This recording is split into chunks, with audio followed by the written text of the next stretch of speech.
കഴിച്ചേ ഞാനിപ്പോൾ പറയാൻ പോകുന്ന കാര്യം കേൾക്കുമ്പോൾ എന്നെ ആളുകൾ കളിയാക്കും. കാരണം എന്തുകൊണ്ടാണെന്ന് വെച്ചാൽ ഞാൻ ഈ പറയുന്ന കാര്യം ഫേക്കാന്ന് പറയും. ഞാൻ പറയാൻ പോകുന്നത് എൻ്റെ അനിയന്മാർക്കും ചേട്ടന്മാർക്കും വേണ്ടി മാത്രമാണ് പറയാൻ പോകുന്നത്. ഇത് ഞാൻ പല വീഡിയോയിലും പറഞ്ഞിട്ടുണ്ട്.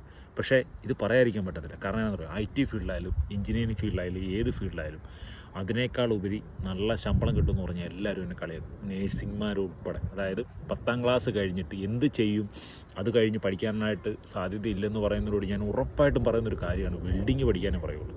MiG TIG CNC welding. Welder എന്ന് പറഞ്ഞാൽ മെട്രിക് ട്രേഡാണ് വെൽഡർ എന്ന് പറയുന്നത്. കാരണം എല്ലാ മേഖലയിലുള്ള ഒരു കാര്യമാണ് വെൽഡർ എന്നുണ്ടെങ്കിൽ ഒരു ജോലി നിങ്ങൾക്ക് യൂറോപ്യൻ കൺട്രിയിൽ കണ്ടുപിടിക്കാൻ വലിയ കാര്യങ്ങളൊന്നുമില്ല. ഷെങ്കൻ കൺട്രികളിൽ പോകാനായിട്ട് നിങ്ങളൊരു IELTS പാസ്സാകണ്ട. പക്ഷേ ഒരു കാര്യം നിങ്ങൾ മനസ്സിലാക്കണം, പോളണ്ടിലുള്ള മലയാളികളുടെ വാട്സപ്പ് ഗ്രൂപ്പിൽ വരുന്ന വേക്കൻസിയാണ് ഈ കാണിച്ചിരിക്കുന്നത്. 1 മണിക്കൂറിന് 30 സ്ലോട്ടിയും 40 സ്ലോട്ടിയും കിട്ടുന്നതാണ് വെൽഡറുടെ പണി. 12 മണിക്കൂർ ഡ്യൂട്ടിയുള്ള ഒരു കമ്പനി നമ്മൾ ജോലി ചെയ്യുന്നെങ്കിൽ നമുക്ക് കിട്ടുന്ന ശമ്പളം എത്രയായിരിക്കുന്നത്?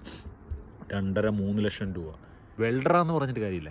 സ്കിൽ അസസ്മെൻ്റ് എടുക്കുമ്പോൾ കൃത്യമായൊരു സ്കിൽ അസസ്മെൻ്റാണ് നിങ്ങൾക്ക് കിട്ടുന്നതെങ്കിൽ, ഞാൻ പറഞ്ഞത് നമ്മൾ എക്സ്പീരിയൻസ് ചെയ്യുമ്പോൾ അത്രയ്ക്ക് എഫിഷ്യൻ്റ് ആയിട്ടുള്ള ആളുകൾ നമ്മുടെ മലയാളികളുടെ ഇതിൽ പറഞ്ഞ പോലെ ആശാൻ്റെ അടുത്ത് പോയി നിങ്ങൾ പഠിച്ചാൽ നിങ്ങളെ നിങ്ങൾ അടിക്കുന്ന വെൽഡിങ്, ഇത് ഇങ്ങനെ അങ്ങോട്ട് അടിച്ചു വെക്കുന്ന വെൽഡിങ് എല്ലാ ടെസ്റ്റിനും പാസ്സായി നിങ്ങൾക്ക് കിട്ടുന്ന ലക്ഷങ്ങളാണെന്ന് പറഞ്ഞാൽ എത്ര പേര് വിശ്വസിക്കും?